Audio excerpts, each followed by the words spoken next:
Welcome back to my channel. Today, I am going to pluck some edible aromatic flowers from a hillside in Assam. The name of this flower is known as Yaaipan in Meitei dialect of Manipur. Meitei people living all over the world use this flower for preparing delicious indigenous recipes such as bora and iranba.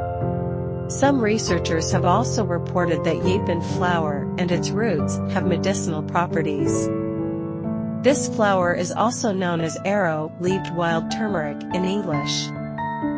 One can easily find Yaipan flowers protruding on the surface of hilly terrains in the month of April every year.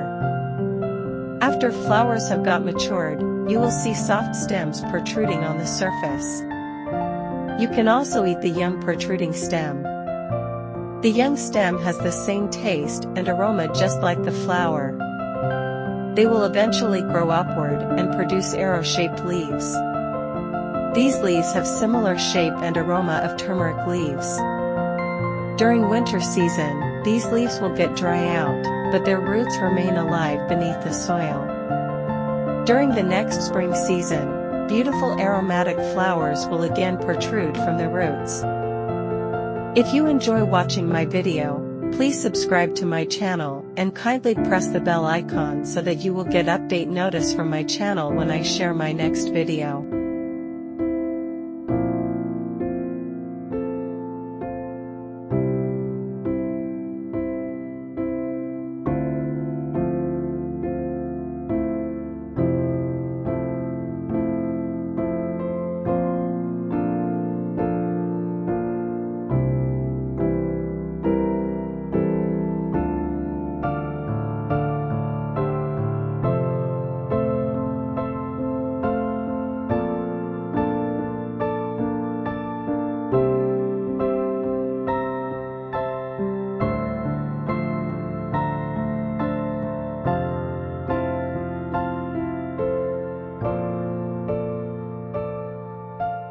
you.